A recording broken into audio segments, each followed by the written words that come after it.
This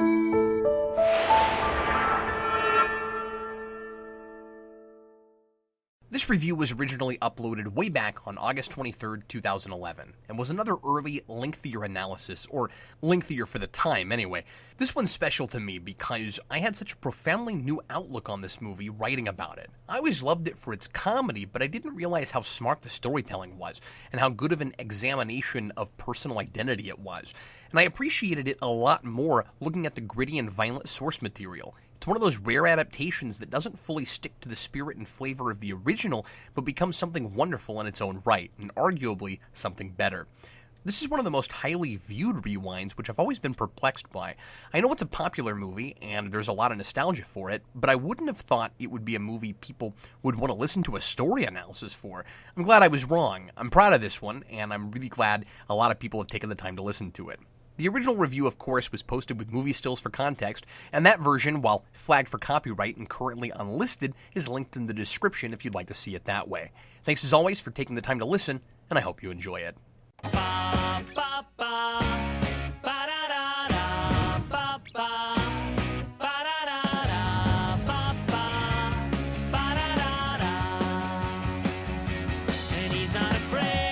The following is an in-depth story analysis. If you haven't seen this film, you might want to before listening to this review. I was surprised to find that The Mask wasn't in my collection when I sat down to work on this review, so I bought a copy in one of those 4-movie themed value packs, mostly because I hadn't seen Yes Man yet. The theme of the collection wasn't goofy comic book movies, but was in fact Jim Carrey movies, and 4 very different Jim Carrey movies at that. Throughout his career, we've discovered that Jim Carrey is one of the most versatile actors in Hollywood. At the time of The Mask, it was looking like he might be forever typecast for those off-the-wall, rubber-faced roles forever. His big break being the extreme farce Ace Ventura: Pet Detective, which was released the same year. He then did Dumb and Dumber, also released the same year. And while The Mask is decidedly a less stupid comedy than Dumb and Dumber, or at the least less offensive, it's still Carrey doing the over-the-top, crazy, wild man spewing one-liners thing that made him famous. So while at first glance the choices for this collection seem to have been grabbed at random, they're strangely indicative of his career overall. You've got stupid comedy with Dumb and Dumber, like Me, Myself, and Irene and The Cable Guy. Then you've got serious dramatic role with comedic elements with The Majestic. The Truman Show also falls in that category. And with Yes Man, you've got the classic Jim Carrey comedy about the goofy, clumsy guy who's defined by a character flaw and learns to overcome that flaw through some unlikely event that changes his life. And The Mask is interesting because it also falls under that umbrella, but also undeniably presents itself like a superhero movie, even if The Mask isn't really a superhero. More on that later. So I just wanted to point out, because I think it's interesting, that you could put together a 4-pack of Jim Carrey movies that fall into that formula of the guy who has a Christmas Carol-like experience, not counting Jim Carrey's Christmas Carol, of course, where some bizarre and unlikely experience makes him change his socially inept ways. Liar, liar. He's a lawyer, lies to everyone, learns to stop lying by a magical force that makes him tell the truth. Bruce Almighty. He only thinks about himself, learns to, quote, do unto others by having the pressures of being God for a few days. Yes Man. Learns to take chances by buying into an extreme philosophy of only saying yes to every request, and this is the only one, by the way, without some supernatural force behind it, unless you count Terrence Stamp, just on the principle of unprecedented awesomeness. And then you have The Mask, where he's a pushover and an overly nice guy with a self-esteem problem, which he learns to overcome by seeing what he would be like without any inhibitions at all. His character name is Stanley Ipkiss, which is a letter change away from being an anagram for Kiss Up. So The Mask is really the start of this formula, with a pretty obvious we all wear masks metaphor and a not-so-subtle message, but it's also the most stylized, visually impressive, and influential of those 4. The Mask is a very unusual film, mostly because it managed to be so incredibly successful despite itself. It deviates a lot from its source material, which in the comic book movie world is usually either really smart or, more often, really damning. Blade built an entirely new mythos for the character that most people found a lot more gripping and interesting than the comics, spawned a movie franchise and a TV series, but then Catwoman was also a totally new premise and is now infamous in its badness. I've said this before, but changing things in an adaptation makes sense if A, the change will make the story more effective in its new medium, which happens a lot, or if B, the change is actually an improvement over the original work, which happens but less frequently. I think many would agree that both of those categories are true for Blade, and neither are true for Catwoman. I give New Line a lot of props for initially attempting a project closer to what was on the page. Not because I'm a purist and think everything must be just like its source material, I've never even read a Mask comic, but because the premise sounds like a pretty cool horror film. According to director Chuck Russell in his 1996 commentary, which he recorded for the Laserdisc, when New Line bought an option for a Mask film, they thought they might have a new Friday the 13th or Nightmare on Elm Street franchise on their hands. In the original Dark Horse miniseries, Stanley loses all his inhibitions when he puts on the mask, kind of like in the movie, but there, the mask has a tendency to turn its wearer into an actual psychopath, not to just let him go as far as the real person might, which is why, in the film, the good guy doesn't kill when he puts the mask on, but the bad guy does. If you had nothing restraining you, you'd try to do whatever you wanted to with anyone you wanted to. In the comics, Stanley goes on a killing spree, and then, when he's aghast at his actions once he's taken the mask off, he subconsciously likes that morbidly freeing feeling and begins to take on some of his counterpart's personality traits when he's not wearing the mask. Sounds like potentially interesting character study. The title of the book, by the way, referred to the mask itself and not the character, as it's about seeing what the mask does to the various people who wear it. And spoiler alert, but Stanley's killed in the first miniseries, and there are several thereafter. Whoever wears the mask is referred to as Big Head, not the Mask, as Stanley is in the film. Had this silly comedy version been abysmal, and I had known about the original premise, I would have rolled my eyes, as I have with a dozen other properties Hollywood seems not to get, and said if they had just stuck with the original idea, there may have been a good movie here. But as I said, New Line tried to do this as a horror film, and it was only after 3 scripts that just weren't working that they finally went with Russell's ideas doing it as a comedy with Jim Carrey, and lo and behold, it mostly works. Part of that, though, is because Russell didn't throw the entire original mask idea away. He kept the look of the mask, the almost grotesquely abnormally sized head, the impossibly huge teeth, and as Russell points out in his commentary, and I happen to agree, his mask is unpredictable like the original. He's not a serial killer, but he's definitely not a safe guy to be around. He seems capable of anything, even if he doesn't manage to kill anyone. And if bullets actually hit their targets in this movie, he certainly would have at least killed those thugs in the alleyway after he makes a balloon animal Tommy gun that transforms into a real one, which is my favorite gag in the movie. Jim Carrey's not just silly as the mask, he's manic. Those beady eyes and that twisted, crooked smile are the kind of stuff nightmares are made of. The first thing Stanley does when he puts the mask on is get revenge on some guys who were bullies to him earlier in the day by playing practical jokes on them. And the second time he puts it on, he robs a bank. The third time, he tries to get in bed with Tina, the bombshell bank customer Stanley's enamored with at work. This guy feels like he could kill or he could hurt people, or he might even be capable of unthinkable sexual behavior with Tina. His bullets just conveniently never hit anything, I think mostly because they're cartoon bullets. His seemingly dangerous physical humor is conveniently harmless because the world seems to observe cartoon physics whenever he's around, and he just happens to get interrupted by the police when he's alone with Tina. While the mask is the same kind of funny as a Tex Avery cartoon, he's also the same kind of disturbing. He never goes too far, but it's easy to imagine if he did. It's like the point Who Framed Roger Rabbit was making with Toontown. Manic and zany cartoons are fun to watch, but imagine if they existed in the real world and how unavoidably uncomfortable you'd be if you were constantly surrounded by pianos dropping on people's heads and people splatting on the ground and picking themselves up like accordions. Even though no one ever really got hurt, I, for one, would find it unnerving after a while.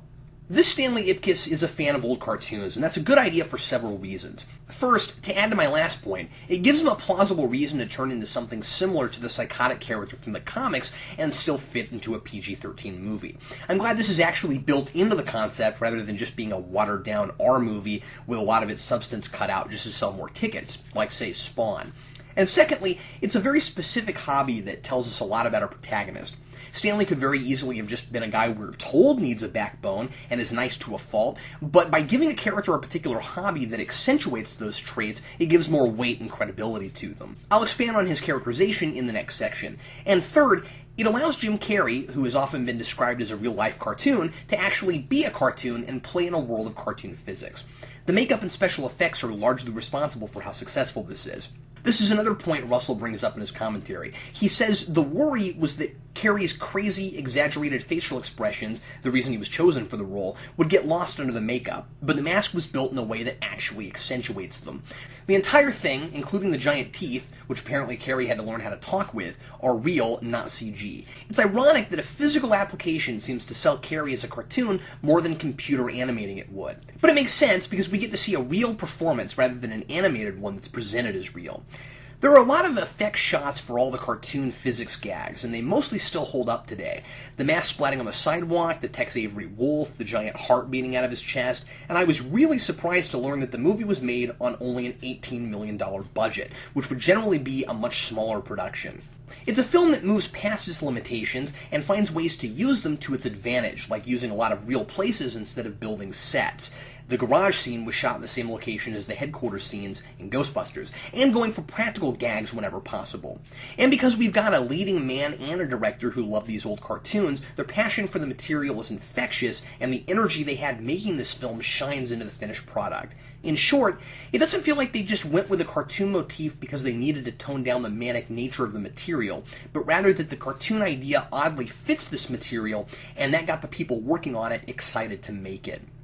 So Stanley's basically a guy who never quite grew up. He stays home most of the time and watches cartoons with his dog, and when he's at work, he lets people walk all over him. He liked to stand up to people and have the courage to ask out beautiful women, but he's defined himself by his character flaws. He sees himself the way other people see him. Others don't take him seriously, and so he doesn't take himself seriously. This is best illustrated when he and his friend try to get into the Coco Bongo Club. They're not allowed in because they're not on the list, but you get the sense that it's really because the guy at the door has decided they're losers.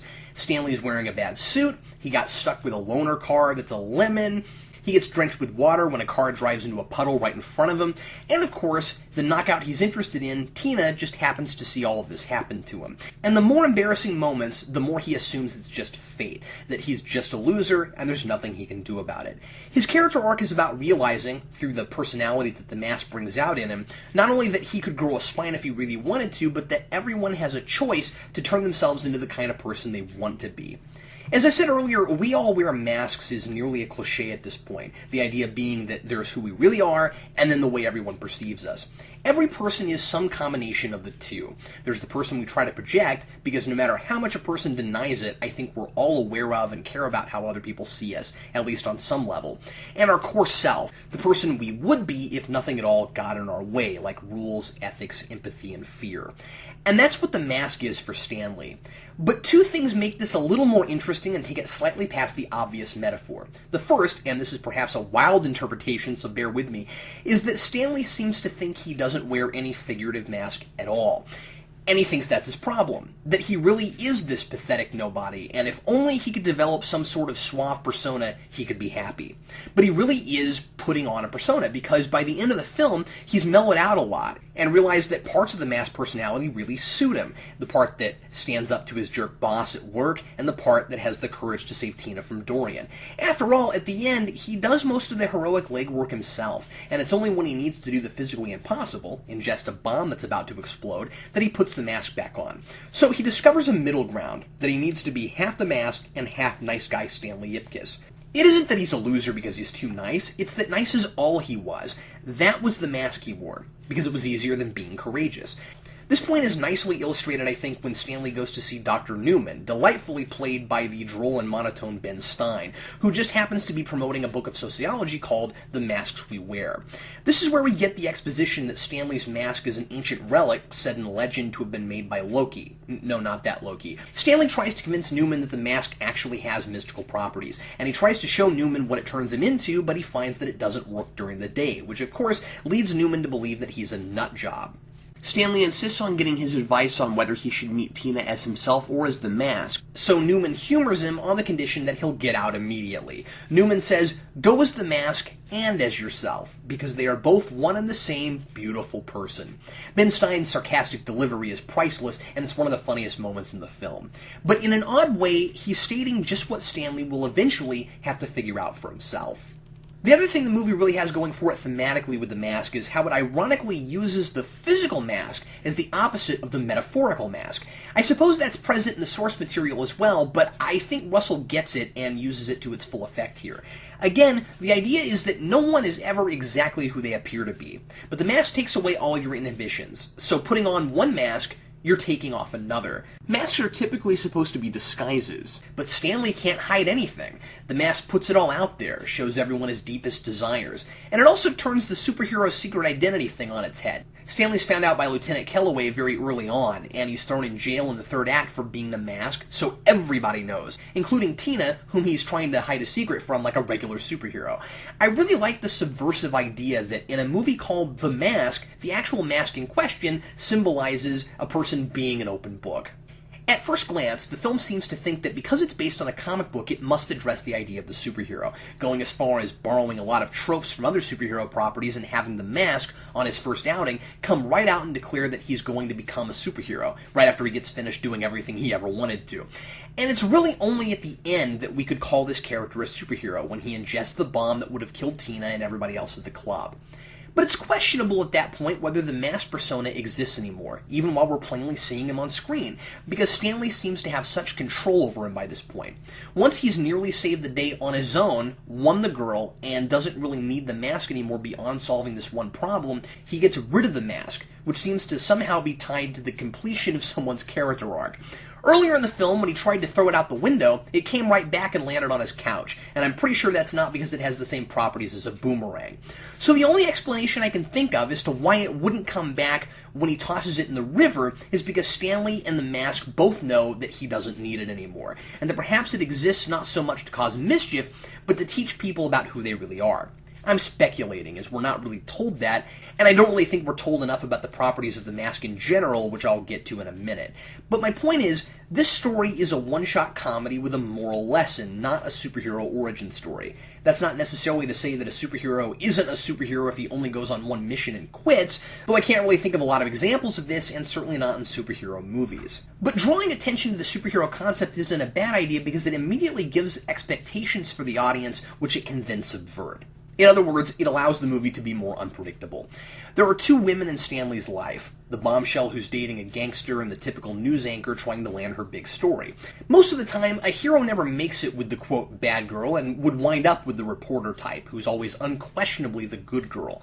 The Mask plays up that dynamic and then completely twists it around so that Peggy, the reporter, turns Stanley over to Dorian for a fat paycheck, and Tina falls in love with Stanley and presumably leaves the mob lifestyle in the end to be with him. One of the film's major flaws is setups that never quite pay off. There are two in particular I'll mention. The first is Peggy, who, as the film stands, gets paid by Dorian and then is never heard from again. It seems strange to build a character up only to use her for a big plot twist and then get rid of her hoping the audience will forget she was ever there. There's, in fact, a deleted scene in which Dorian kills her with the printing press and her dead corpse is printed on the front page of the newspaper, insinuating that the forces of justice in the universe allowed her to die for her horrible deed. And only then did she get the press attention she craved so badly. I like this a lot because it seems like a very comic book idea, and since she's supposed to be the anti-Lois Lane, as Russell puts it in his commentary, it only stands to reason to pay off her character arc by having her plainly not live happily ever after. Of course, this was cut because the studio felt it was going too far for a family picture.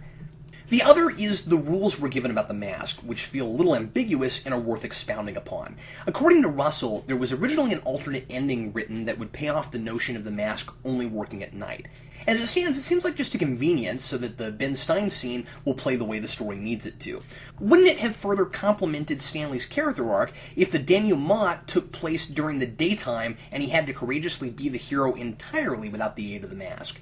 So we're told the mask takes away your inhibitions, and it doesn't seem to have any limitations at all, but there are places where that takes me out of the movie because I'm confused as to what effect it has on this universe versus how this universe was to begin with. After all, this isn't a supernatural mask introduced into something that resembles our real world. This is already a strange, fictitious, intentionally stylistic comic book type city, which the film names Edge City. Like Tim Burton's Batman, it's a place at a time, with gangsters and fashion and music out of the 40s, but language and some technology closer to the 90s from when it was filmed. People always seem impressed with the Mask in the movie, but no one blows a gasket at the incredibly impossible things he's able to do. If he showed up in our world, people would be in therapy because he would confirm the physically impossible. Now, you could say that whenever he's around, if physics don't work properly, perhaps people act more like they would in a cartoon as well, because of his powers, not questioning things like the Mask's rubbery legs spinning around themselves when he dances, or the sheer impossible number of large objects the police pull out of his pants when he's arrested. But when he's not around, Lieutenant Kellaway and everyone else never seem to question the feats of the supernatural they've witnessed. Kellaway even takes a phony rubber mask Dorian plants on Stanley as all the evidence he needs that Stanley is the Mask, without bothering to consider if he has these amazing powers without wearing it, or if he'll easily be able to get away from the police like he did after the awesomely hysterical giant Cuban Pete dance number. What I'm getting at is, yes, this is a comedy, but it's not a straight farce. It needs a plot device to give credibility to such a zany cartoon character in a live-action film. The movie clearly wants to be about something with Stanley's character arc, and the story, as simple as it is, unfolds pretty logically and includes characters with motivations that make some kind of sense. So the question is, what kind of universe was this before the Mask showed up, where people are so complacently unbothered by a character who suddenly shows up and seems omnipotent in his power? Compare this to Bruce Almighty, where people absolutely noticed Jim Carrey's godlike ability, and we heard news reports about the global repercussions of the moon being moved from orbit. Ultimately, I think most of the focus was put on making the Mask a very distinct character, and everything about him works for me. Whether or not he's funny is naturally a taste issue. You not only have to appreciate the Tex Avery style of cartoons, but also the great silent film slapstick comedians. Because of that, not enough attention was spent on making this world itself believable. Don't get me wrong, the scene where the Mask pretends to receive an Academy Award and Dorian suddenly gets really nervous because he's standing in front of an audience is really funny. I just think if the world itself was a little crazier already in some way, that kind of stuff would be a little easier to swallow. I also think a lot more could have been done with Dorian, the villain, who's your typical gangster, but had the potential to be more than that. There's a little bit of a parallel made between him and Stanley, in that both are under the thumbs of bosses they don't like and are secretly unsatisfied with their positions. I wish this had been brought more to the forefront, especially since Dorian puts on the mask in the third act. Judging by how his mask persona is pretty much what you'd expect, generic comic book bad guy who monologues and uses a time bomb, I don't think he's fleshed out enough. My guess is that this was done on purpose to go along with the cartoon theme. He kind of does everything a mustache-twirling cartoon or old comic book bad guy might do. Ties up the girlfriend, puts her in a death trap, gives the hero way too much time to defeat him, and talks a lot. It's kind of like the girlfriend on the train tracks thing. The gag where he grabs bullets shot at him in his mouth and then shoots them back out like a gun feels like it's from the same tradition as Stanley's mask gags, only his bullets actually work. But the mask doesn't turn you into a cartoon character, it turns Stanley into a cartoon character, and we were given a lot of solid characterization to explain why that was. So why does Dorian turn into an evil cartoon character? I get that he'd do bad things, but compared to Stanley's mask, this feels entirely uninspired. I can even buy the cartoon nature of Stanley's dog over this when he gets the mask, because he lives with a guy who watches cartoons all the time. Plus, even his mask is better explained than Dorian's. Typically, he's an impossibly smart dog and seems mostly well-trained, except he likes to jump on people. So when he gets the mask, he just wants to break the rules, jump on people, bite people, pee on things, etc. I suppose you could say the mask was made by the god of mischief, so everybody is a cartoon character because that's mischievous. But this isn't like the Venom symbiote in Spider-Man, really, which seems to retain some spider-like properties no matter who it attaches itself to because it got them from Peter Parker and likes them. This isn't a symbiotic creature, and we don't get the sense that it's necessarily even sentient. Okay, I'm going way too far with this analysis. The point is, Stanley's mask is interesting and Dorian's isn't. And I'd be much more interested in getting a little bit of character study about our villain to compare to the one we get about the hero. The Mask was a surprisingly influential movie. It introduced the movie world to Cameron Diaz, who's had a very successful career after this. We had sci-fi and action movies with a lot of CG before this, but it was the first comedy to do very much with it. This was before anything like Scooby-Doo, with computer-integrated creatures in a live-action comedy. It made Jim Carrey a lot more famous, showed us what he was really capable of. I mean, who knew he could dance and sing like that? And firmly popularized his trademark brand of comedy, especially his use of one-liners, somebody stop me, etc. I find it very funny, and a lot of its ideas are executed brilliantly, but its villain isn't fully realized, and it's missing some important payoffs. I give The Mask a 3 out of 4.